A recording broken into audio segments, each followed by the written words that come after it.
Assalamualaikum warahmatullahi wabarakatuh. Salam sejahtera buat kita semua.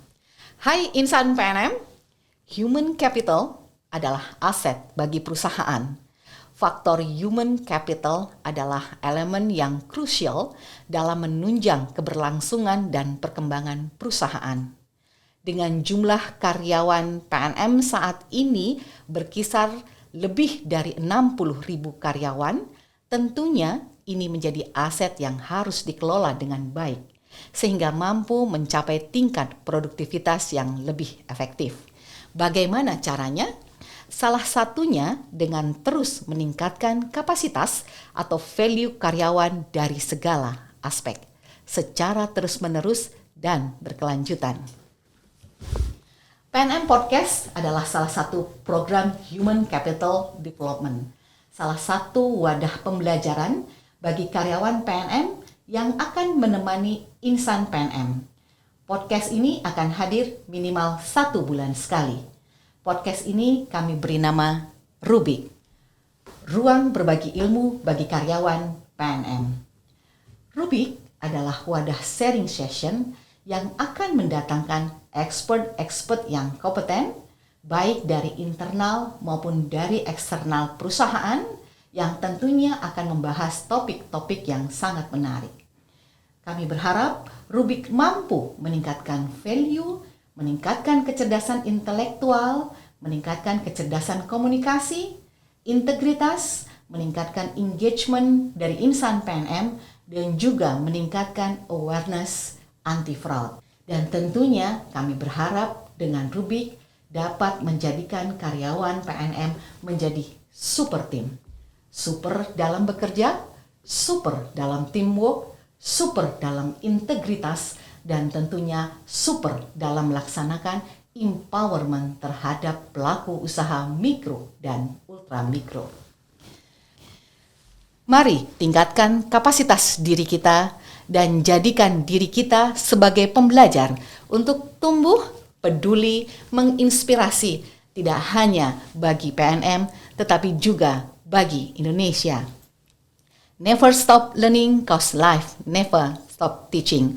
Salam pembelajar, welcome to Rubik, ruang berbagi ilmu bagi karyawan PNM.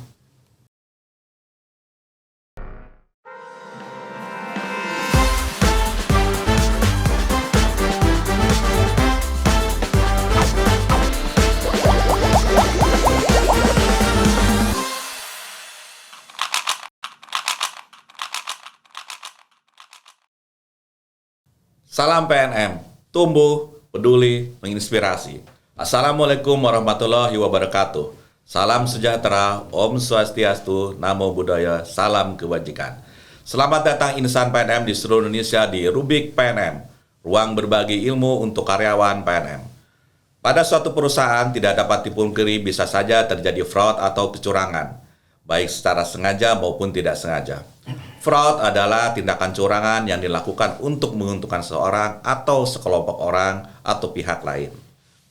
Fraud adalah segala cara yang digunakan oleh seseorang untuk mendapatkan keuntungan pribadi dari orang atau pihak lain dengan cara membujuk, menipu, menutupi, mengelabui, perbuatan licik, serta perbuatan tidak jujur lainnya. Budaya fraud di Indonesia sudah terjadi sejak lama, mulai dari hal kecil dan sederhana yang kita tidak sadari ataupun secara sadar. Namun, tindakan kecurangan ini dapat dicegah dan diantisipasi. Lalu bagaimana cara mendeteksi, mencegah tindakan fraud di lingkungan perusahaan, khususnya pada pekerja milenial? Pada kesempatan kali ini, saya akan berbincang langsung dengan narasumber yang sangat luar biasa. Beliau adalah seorang Inspektur Jenderal Polisi yang ditugaskan sebagai staf ahli Menko Polhukam bidang hukum dan ideologi. Sekaligus beliau sehari-hari juga bertugas sebagai Sekretaris Satuan Tugas Nasional Sabar Pungli. Beliau bekerja di kantor Kementerian Koordinator Politik Hukum dan Keamanan Republik Indonesia. Sebelumnya ada sedikit pantun yang mau saya sampaikan. Ikan bakar bukan sembarang ikan bakar.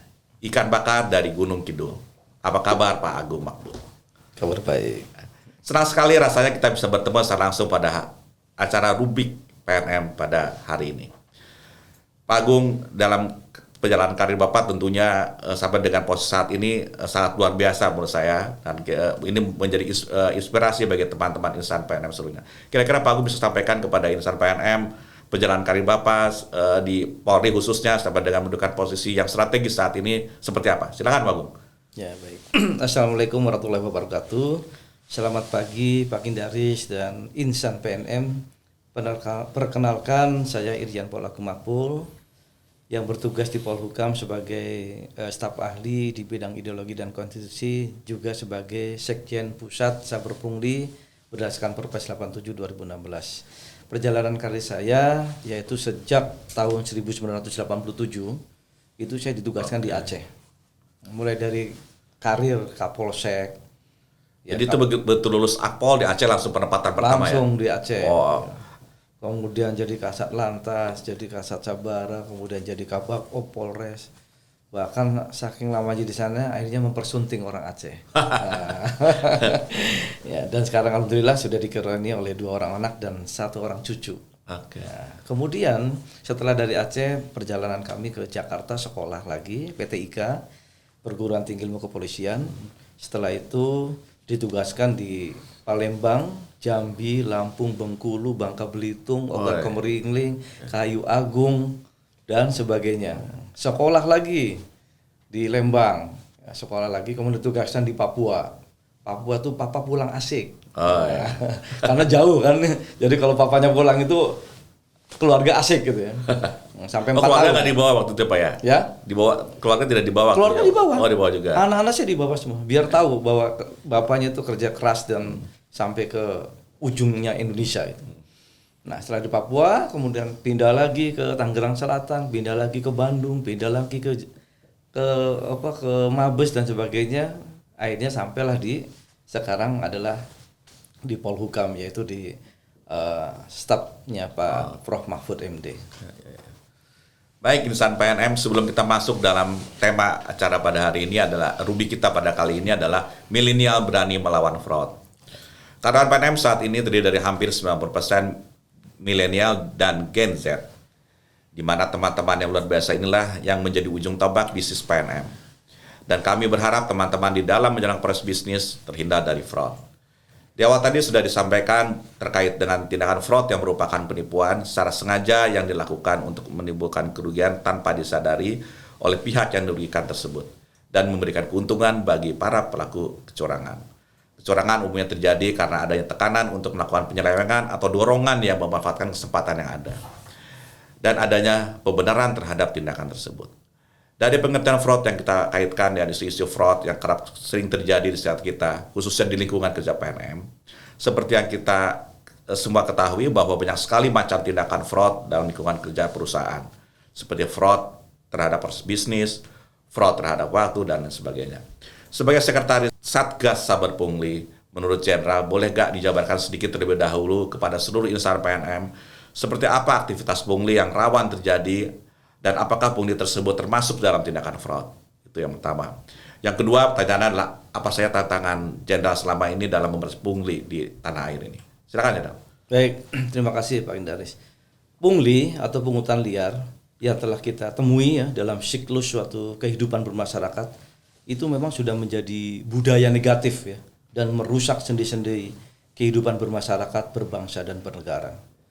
Nah, di dalam perspektif tindak pidana korupsi dinyatakan bahwa pungli itu adalah perbuatan yang dilakukan oleh seseorang ya, atau pegawai negeri, pejabat negara ya, dengan cara meminta pembayaran sejumlah uang yang tidak sesuai atau tidak berdasarkan peraturan di dalam pembayaran tersebut. Nah, dampak pungli ini tentunya sangat besar Bapak Ibu sekalian, yaitu antara lain adalah mengakibatkan ekonomi biaya tinggi, rusaknya tatanan masyarakat, menghambat pembangunan negara, merugikan masyarakat, bahkan menurunkan kepercayaan masyarakat kepada pemerintah. Nah, ini semua harus diberantas ya. Maka Pak Jokowi begitu dilantik menjadi presiden, dia sangat eager, dia sangat fokus langsung membentuk Perpres 87 2016 ya, untuk memberantas, mencegah terjadinya pungli ya. Karena apa? Karena kalau itu tidak dilakukan oleh Pak Jokowi maka akan menurunkan daripada kepercayaan masyarakat kepada pemerintah.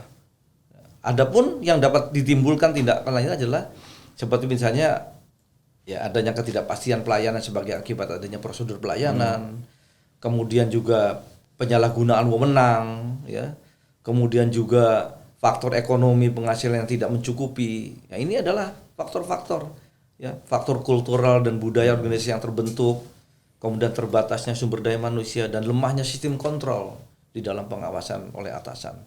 Oleh karena itu, dengan Perpres 87 2016 yang dibentuk oleh Pak Jokowi akan menurunkan seluruh instansi kementerian lembaga, ya, yaitu ada Polhukam, ada Polri, ada TNI, ada Kumham, ada Mendagri, kemudian juga ada BIN, ya, ada juga Ombudsman dan sebagainya.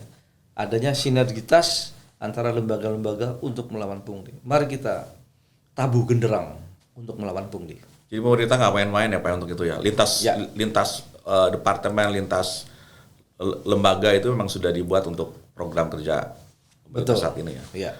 Oke, Jadan, apakah langkah-langkah efektif untuk menghindari fraud yang terkadang sulit kita hindari? Langkah-langkah yang perlu dihindari yang terpenting adalah bagaimana mewujudkan, ya, SDM yang berintegritas dan berkompeten. Ya. Jadi apabila, ya, sumber daya manusianya sudah berintegritas, maka tentunya dapat dipastikan bahwa fraud tidak akan terjadi lagi. Selain itu juga itu adanya digitalisasi. Oke. Nah, digitalisasi ini ya hiduplah pada zamannya katanya. Mungkin waktu 20 tahun yang lalu waktu saya masih pamen atau pama belum heboh gitu ya. Tapi kalau sekarang harus digitalisasi. Kenapa? Karena dengan digitalisasi maka penggunaan aplikasi ya akan menutup adanya celah-celah untuk seseorang melakukan tindakan kecurangan atau fraud. Itu yang apa namanya? Apalagi sekarang sudah dikatakan sebagai zaman 5.0. Nah, itu harus zaman milenial harus kita ikutin. Nah, apabila dari instansi atau kelembagaan tidak menggunakan 5.0 ya akan ketinggalan. Itu akan membuat celah seseorang untuk melakukan tindak kecurangan. Iya. Jadi digitalisasi dan itu sebenarnya salah satu kuncinya ya Pak ya. Ya. Selain pembahasan langkah-langkah yang tadi ditetapkan dan untuk menghindari fraud, langkah strategis khusus apa yang memang menurut Jenderal itu perlu ditanamkan di insan-insan PNM untuk menghindari fraud ini? Ya, baik. Kalau berbicara masalah strategis, berarti kita berbicara masalah sumber daya manusia.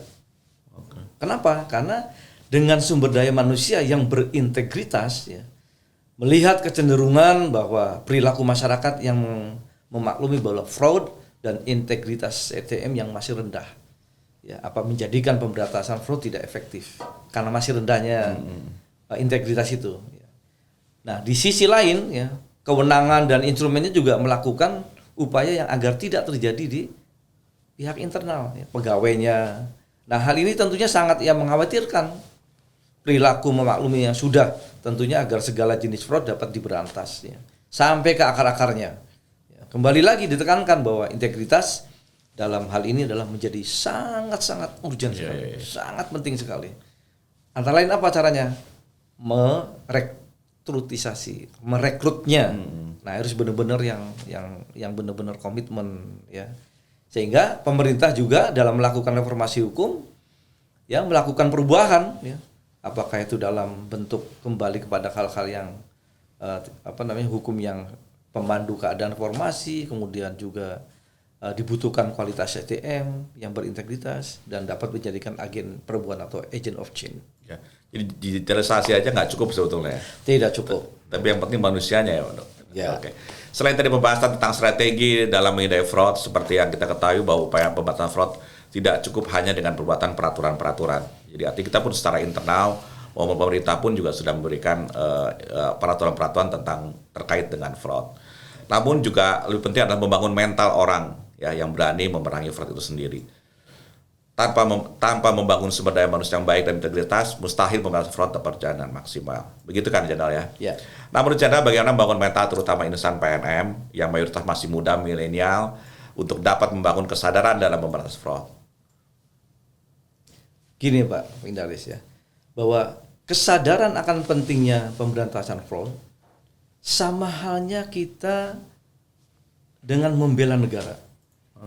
Kalau membela negara pada zaman tahun 70-an ya atau 80-an, 50, 60, 70, 80, 30 terakhir. Itu bela negara adalah dengan cara invasi ya. Yaitu memanggul senjata, pakai bambu runcing. Yeah. Nah, itu bela negara pada zaman itu. Tetapi untuk yang sekarang ya, bela negara yang dimaksud kita harus berpikir jauh bahwa tindakan ini adalah embrio ya, dan tindak kejahatan besarnya yang dapat merugikan negara. Sehingga ya harus kita sadari bahwa sebagai generasi penerus ya, penerus bangsa tentunya kita harus menyadari bahwa tetap bekerja keras seperti halnya para pahlawan negara yang dulu berjuang melawan kemerdekaan. Itu bela negara yang dulu. Tapi bela negara yang sekarang ada melawan fraud, melawan korupsi, melawan narkoba, melawan teroris, melawan illegal logging, illegal fishing, illegal mining, sampai dengan yang akar-akarnya. Sehingga generasi membiarkan adanya fraud dan memberinya ruang untuk terus tumbuh dan berkembang. Hanya ada satu kata, lawan. Ya. Jadi tetap berjuang ya, hanya beda bentuk perjuangannya gitu ya Pak Jadal ya. Oke Jadal, mengingat definisi tindakan fraud yang sudah cukup dalam kategori tindakan korupsi, sebagai tercakup dalam Undang-Undang Tindak Pidana Korupsi, maka pembahasan mengenai pencegahan tindakan kecurangan akan difokuskan pada pencegahan tindakan korupsi. Kurang lebih begitu kan Jadal. Nah menurut Jenderal, ketika tindakan fraud sudah terjadi di lingkungan kerja PNM, ya, dan memang ini mungkin saja bisa terjadi gitu. Bagaimana peningkatan kepedulian untuk melaporkan tindakan fraud yang terjadi? Jangan takut. Ya. Pokoknya jangan takut untuk melaporkan kepada pihak yang berwenang. Dan jangan sekali-sekali memberi ruang ya, terhadap tindak kejahatan karena akan merugikan banyak pihak. Ya, seperti halnya ada istilah whistleblower. Oke. Apa itu whistleblower? Whistleblower itu adalah keberanian staf, keberanian anggota untuk melaporkan kepada atasannya bahwa pimpinannya melakukan perbuatan tercela, perbuatan yang melawan hukum atau enrehmatek. Nah, sehingga apabila ada keberanian stafnya untuk melaporkan, itulah yang dinamakan, yang tadi saya sebutkan di atas. Bila salah satunya adalah untuk melaporkan, yang dinamakan dengan istilah hukumnya adalah whistleblower. Nah kalau dalam prakteknya ternyata masih ada misalnya antara teman itu ada keengganan atau ketakutan memberikan laporan, itu kira-kira ada sanksinya nggak? Nah, secara hukum gimana? Kalau itu yang karena sebetulnya di PNM itu sudah ada, kita udah siapkan fasilitasnya. Betul. Kita punya hotline, itu kita juga bisa SMS dengan nomor 082-112-345 5-nya 4 kali. Nah itu sebetulnya hotline kita yang sebetulnya insan PNM bisa memberikan laporan, bisa memberikan via SMS gitu kan, atau kepada manajemen gitu. Tapi kadang-kadang juga di antara teman-teman masih kurang berani untuk melakukan itu. Kira-kira gimana pandangan Jadal? Ya. Melihat fenomena yang terjadi sekarang ini, sepertinya kita bahwa seharusnya perusahaan itu memberikan layanan pengaduan khusus bagi setiap karyawan dengan merahasiakan identitas pelapor. Ini rahasiakan ya? Rahasia. Dan itu dijamin. Ya. Itu dijamin. Karena apa? Kalau memang tidak dijamin, ya akibatnya tidak akan berani melapor. Nah, makanya dijamin. Nah, kemarin saja ya kami berikan contoh ya. Ada OTT, operasi tangkap tangan, yaitu di daerah Lebak, Banten. Ya, ada laporan, kemudian langsung dibuatkan gerakan, gerakan. Si pelapornya kita amankan, kita amankan. Dilindungi itu ya? Dilindungi Pak, dilindungi kita. Akhirnya semua kita tangkap jempol. Kasih pengawasan, kasih administrasi, kasih pengukuran, kita tangkap semua. Itu terjadi di Lebak, Banten. Kejadian juga di Kabupaten Bandung. Ada seorang pengawas sekolah Pak. Bapak misalnya lagi lihat HP silakan dibuka, ya. Itu OTT saber pungli pengawas sekolah. Dia menjaprem para kepala sekolah. ada yang 10 juta, ada yang 5 juta. Begitu laporan ada yang berani kepala sekolah ke Saber Pungli, langsung kita datangi, kasih gitu ya. Tapi dia mintanya sore, Pak. Enggak apa-apa, kasih aja sore. Dia minta 10 juta. Begitu pas lagi transaksi 10 juta, langsung kita tangkap. Katakanlah disebut dengan ibu inisial N dan bapak A. Bisa dibuka di internet. OTT Saber Pungli, pengawas sekolah di Kabupaten Bandung. Kira-kira 3 atau 4 bulan yang lalu. Oke. Nah ini jadi kalau misalnya ternyata di lingkungan kita gitu Ya. kan, tapi juga karena ini misalnya pelakunya kan internal juga, itu ada keengganan dan ada ketakutan atau tidak mau melaporkan. Kira-kira sanksi kepada yang tahu tapi tidak lapor itu kira-kira gimana? Ada nggak tuh? Begini Pak, ada beberapa strategi apabila ada kasuistis. Yang pertama, ya, apabila kita melihat adanya suatu perbuatan melawan hukum, maka kita berikan tindakan sanksi administratif. Kita juga sama di Saber Pungli. Sanksi administratif itu adalah misalnya seperti buat SP1. Jadi jangan langsung dipidanakan, Pak. Karena kita sifatnya pencegahan, 70% itu pencegahan. Ya. Ketika diberikan SP1, kira-kira jarak sebulan 2 bulan, masih juga melakukan, keluarkan lagi SP2. Nah, ya toh? Setelah dikeluarkan SP2, surat peringatan kedua, masih juga itu udah bawaan orok, Pak. Udah bawaan bayi, itu udah harus ditindak gitu, Pak. Dimutasikan kemana, ke Papua atau ke Maluku kemana. Nah, kemudian sanksi yang kedua adalah melakukan tindakan pidana. Ya. Bisa 368, bisa 368 KUHP atau bisa 423 KUHP. Nah, tapi kita lebih banyak pencegahan. Ya, yaitu tadi dengan memberikan SP1, SP2. Nah, bagi tadi yang misalnya melihat suatu kejadian tidak melaporkan ya. Ya, tidak melaporkan, ya ada sebuah hadis mengatakan apabila kita tidak bisa dengan fisiknya, yaitu dengan perkataannya. Ya.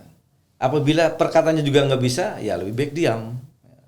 Nah, oleh karena itu, bagi yang disebutkan oleh saya tadi, apakah itu di Banten, di Bandung, lebih baik dilaporkan.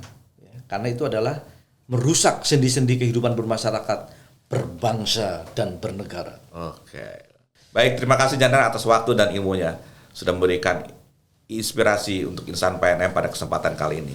Sebelum kita akhiri, apakah ada pesan khusus Jenderal untuk sampai kepada seluruh insan PNM, terutama generasi milenial? Ya, pesan khusus ya bagi saya, karena saya di sini ada menduduki sebagai Sekjen Saber Pungli. Apabila rekan-rekan yang pernah melakukan perbuatan fraud, marilah setelah mendengar ini sudah close lah ya. Sudah jangan berbuat lagi lah ya.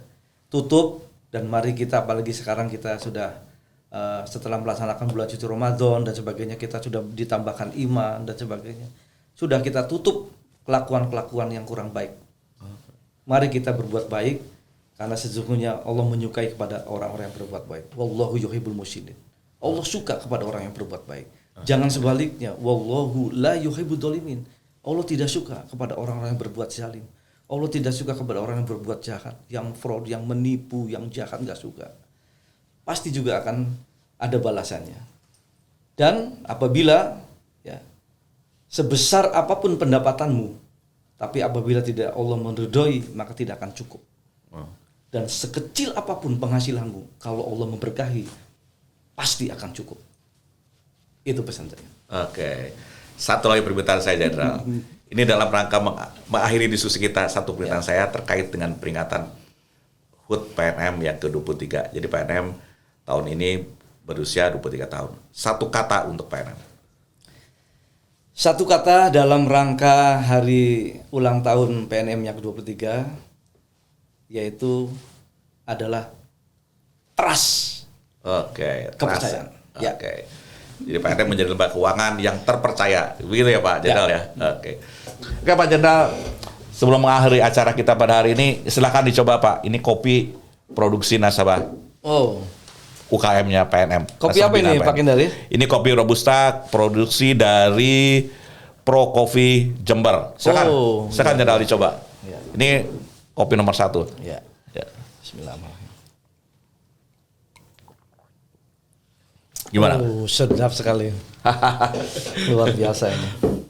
Baik, Insan PNM, sebelum mengakhiri sesi Rubik PNM pada hari ini, ada kutipan dari salah satu mantan Kapolri yang legendaris, Jenderal Paul Hugeng Imam Santoso. Memang baik menjadi orang penting, tapi lebih penting menjadi orang baik. Salam PNM, tumbuh, peduli, menginspirasi.